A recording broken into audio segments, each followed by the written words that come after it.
Hello everyone, and welcome back to Chill English Channel. I'm Sophia, and I'm so happy you decided to spend a little time with us today. And I'm Jake.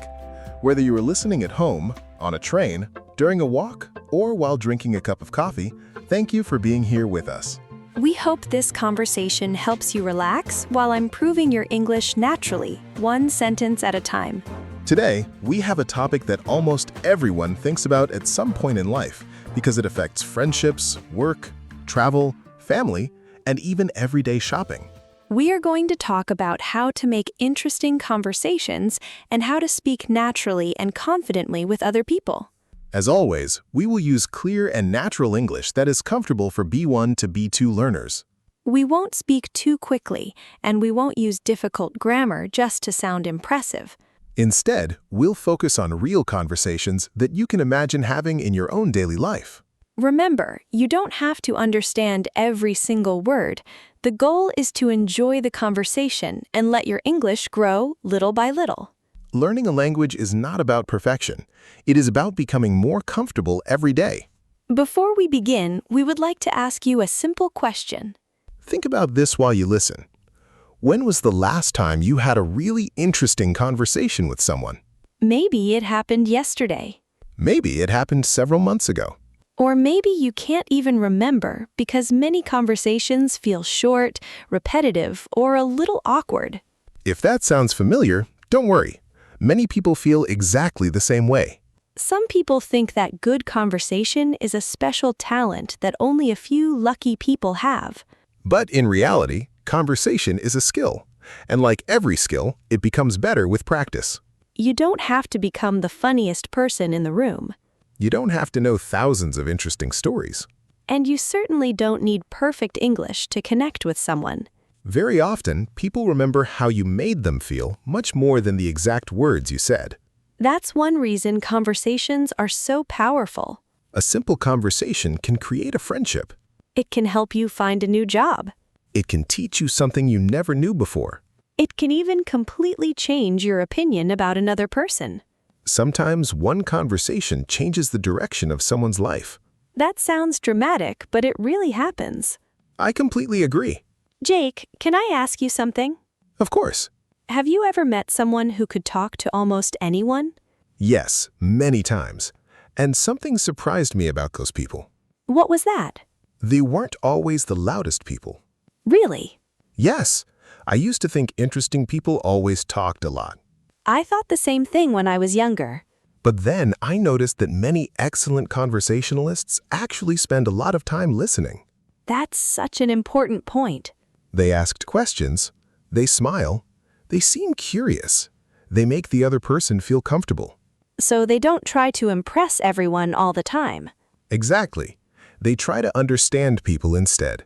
I think many English learners worry about saying something clever. Yes, but that pressure often makes conversations more difficult. Because when you're only thinking about yourself, it's hard to really hear what the other person is saying. That's true. Let's imagine a simple situation. Okay. You meet someone for the first time at work. A situation many people experience. You say hello, introduce yourself, and then suddenly... Silence. Exactly. I think everyone knows that moment. Your brain suddenly becomes completely empty. You start thinking, what should I say now? Then you become nervous. Then you worry that the other person thinks you're boring. And because you're nervous, it becomes even harder to think. It's like your mind decides to take a short vacation exactly when you need it most. That's a perfect description. But here's the good news. What's that? You don't need amazing stories to keep a conversation going. Really? Not at all. Then what do we need? Curiosity. Curiosity. Yes, genuine curiosity about another person. Let's explain that. Instead of thinking, how can I sound interesting, you can ask yourself, what can I learn about this person? That changes everything. It changes your focus from performance to connection. I like that idea very much. Imagine someone tells you they recently visited another country. Many people would simply say, "Oh, nice." And then the conversation ends. But curiosity creates another path. You might ask, What surprised you the most there? Or what food did you enjoy the most? Or maybe, would you like to go back someday? Suddenly, the conversation becomes much more interesting. Because you're inviting the other person to share experiences instead of only giving short answers. Experiences usually create better conversations than simple facts. Exactly. Here's another example. Go ahead. Imagine someone says, I like reading. Many conversations stop there. But they don't have to. You could ask, what kind of books do you enjoy? Or what's one book you would recommend? Maybe they'll tell you about a novel that changed how they think. Maybe they'll tell you a funny story about buying books even though they already have too many at home. I definitely know people like that. Are you talking about yourself? I refuse to answer that question. That's probably the answer. Probably. Another thing many people worry about is running out of topics. Yes, they think they must always invent something new. But good conversations often grow naturally from one small idea. That's true. Imagine someone says they enjoy cooking. Instead of changing the subject, you can stay with it. You might ask what they like to cook. Then maybe they mention Italian food. Then you ask whether they learned from family or from videos online. Maybe they tell you about a recipe that went completely wrong. Now both of you are laughing together. One simple topic became a fun conversation because someone stayed curious. Another important thing is asking open questions. That's a useful expression. An open question usually cannot be answered with only yes or no. Instead, it invites the other person to explain more. For example, instead of asking, did you enjoy your vacation? You could ask, what was the best part of your vacation? Instead of asking, do you like your job? You could ask, what do you enjoy most about your job? Small changes like these make conversations feel much more natural. And they also help you learn more vocabulary because people usually answer with longer sentences. That's another advantage for English learners. You're practicing English while learning about people at the same time. Sometimes people worry that asking questions will feel like an interview. That's a reasonable concern. But conversation is like playing catch with a ball. You throw something and the other person throws something back. After asking a question, you can also share a little about yourself. That creates balance. For example, if someone says they enjoy hiking, you might say, I've only gone hiking a few times, but I really enjoy the fresh air. Then the conversation belongs to both people instead of only one. That's what makes conversations feel relaxed. Nobody feels like they're being tested. They're simply sharing experiences together. And often, that's where the most interesting conversations begin. You know, Jake, there is another mistake that many people make when they want to have better conversations. I think I know what you're talking about. They believe every conversation has to be exciting from the very first minute. Exactly. They expect instant chemistry with every person they meet. But real conversations usually grow little by little, just like friendships do. Sometimes the first few minutes are simple. You talk about everyday things. The weather, Your work. your hobbies. Or maybe the place where you are. Some people think those topics are boring. But they are often the beginning of something much more interesting. That's true, because every deeper conversation starts somewhere.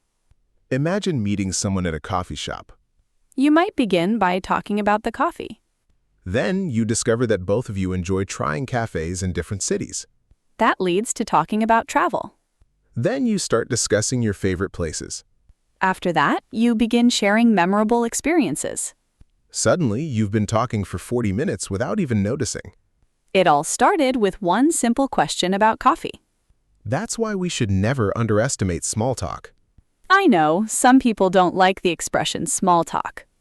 They think it means meaningless conversation. But I see it differently. Me too. Small talk is like opening a door.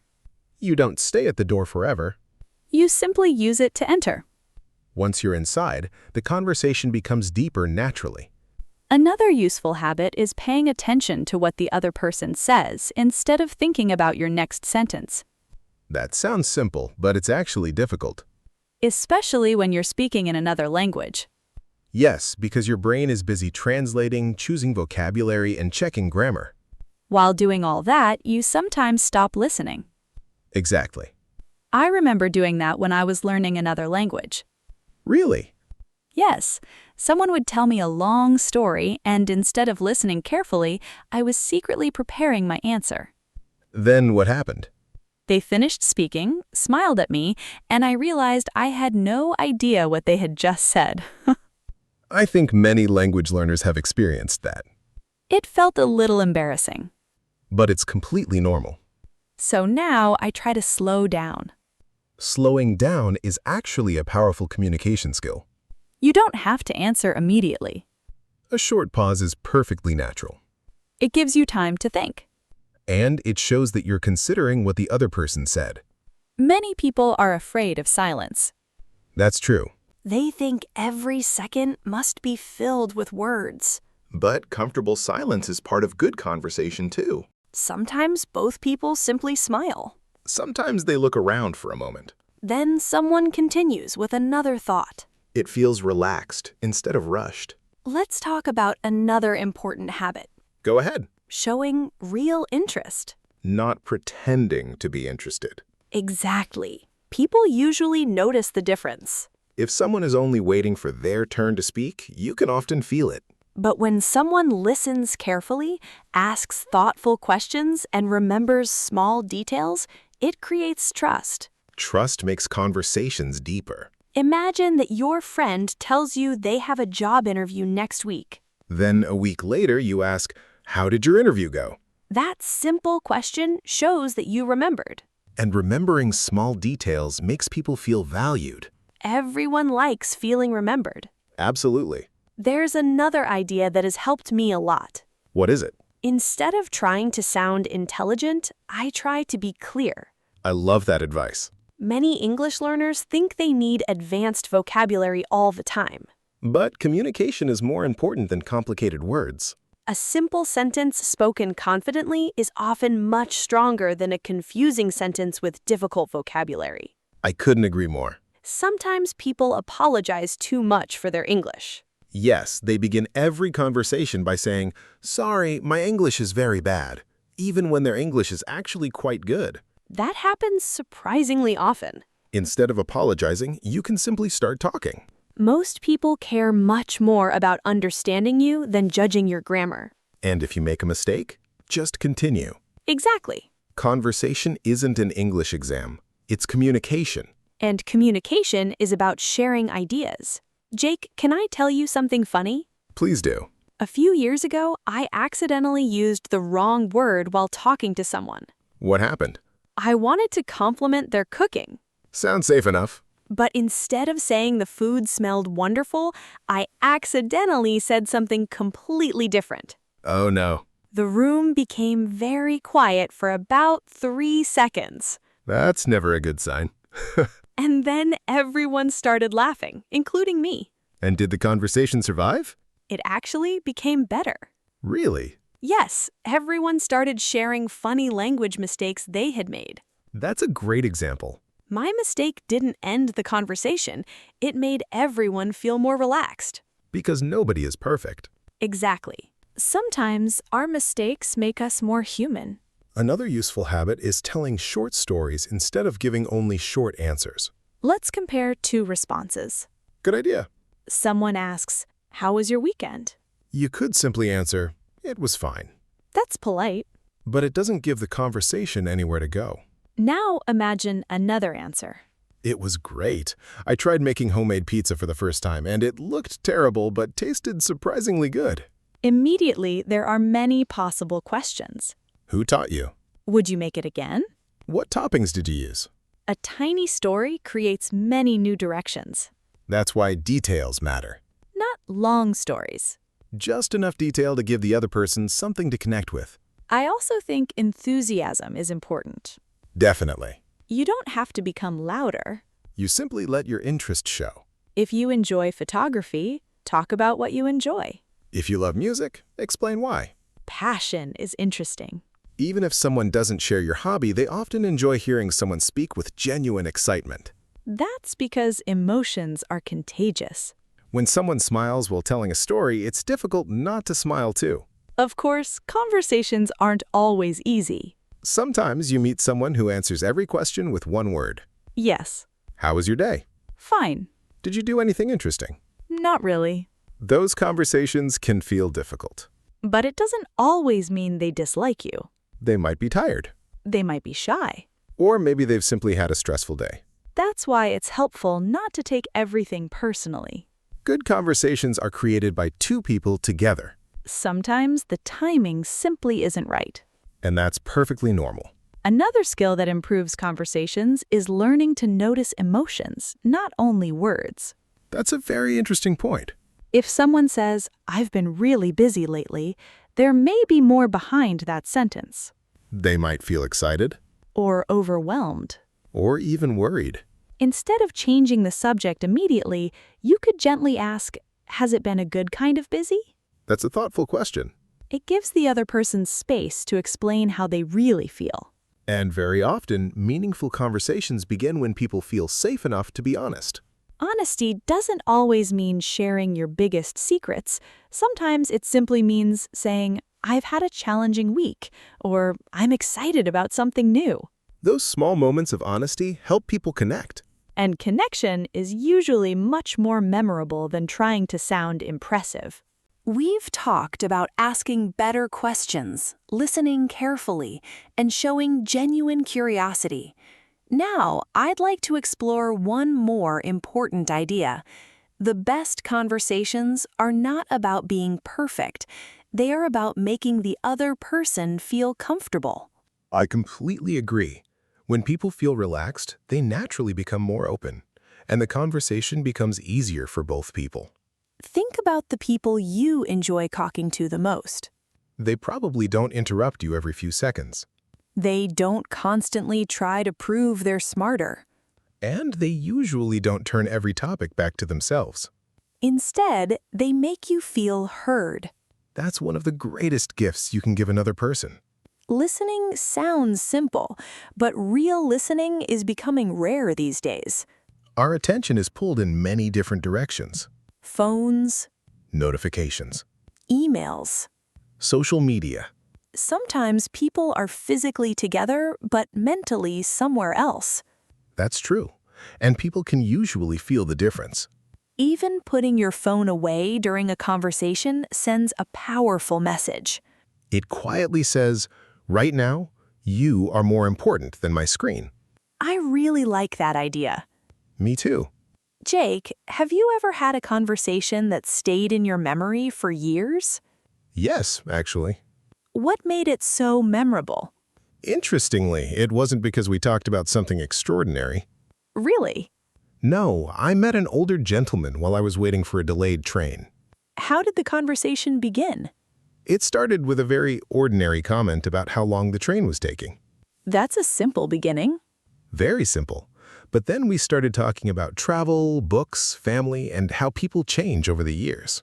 How long did you talk? Almost 2 hours. Wow. What I remember most is that he never rushed the conversation. He was fully present. Exactly. Did you ever see him again? No, never. That's amazing. Sometimes strangers leave us with valuable lessons. I think that's one of the beautiful things about conversations. You never know which one you'll remember years later. I also remember a conversation that changed the way I communicate. I'd love to hear it. Years ago, I met someone who asked thoughtful questions, but never made me feel uncomfortable.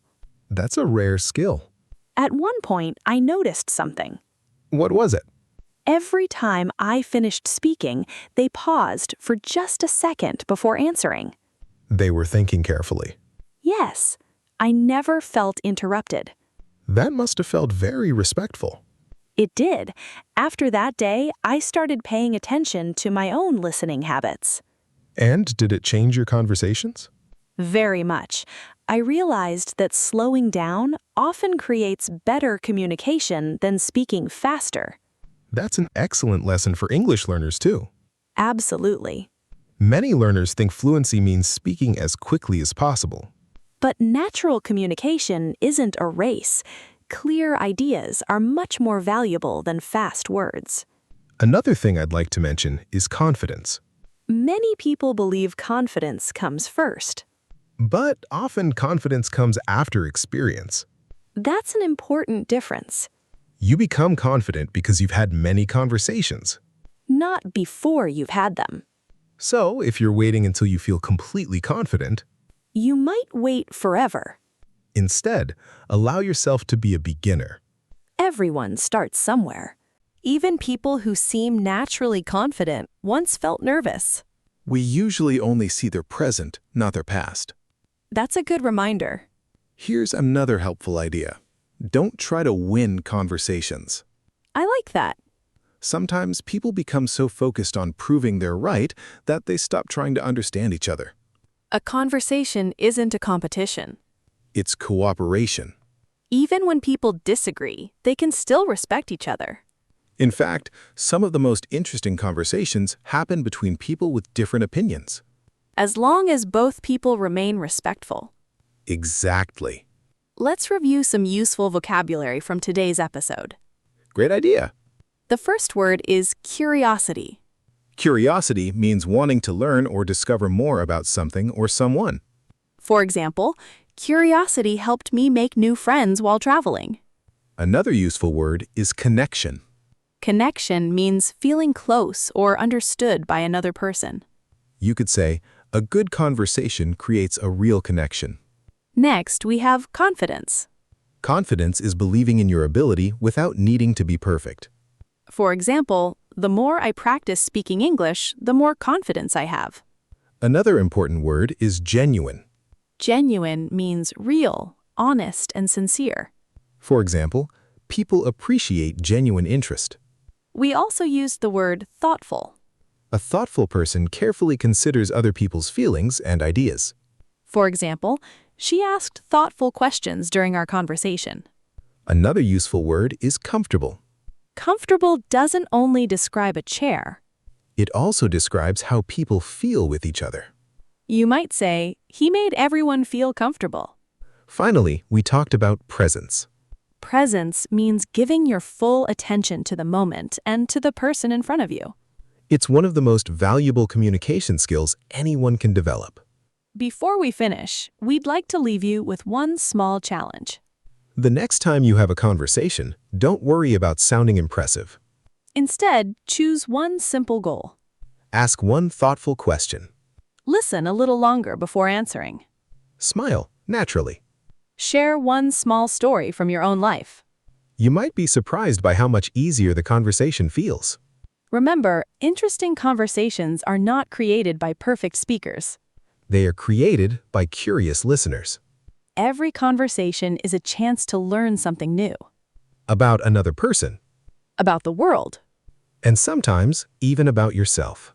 If you're learning English, don't wait until you know every word before you start speaking. Use the English you have today.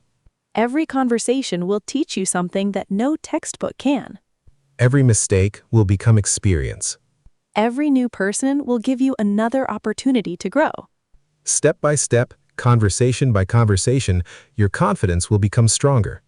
Thank you so much for spending this time with us today. We truly appreciate every listener from every corner of the world. If you enjoyed this conversation, we'd love to hear from you. Write a comment and tell us where you're listening from and what topic you enjoy talking about the most. It's a wonderful way to practice your English and connect with other learners. We always enjoy reading your stories, experiences, and ideas. Keep practicing, keep asking questions, and keep enjoying the journey of learning English. Until next time, take care of yourself, stay curious, keep the conversation going, and we'll see you again here on Chill English Channel.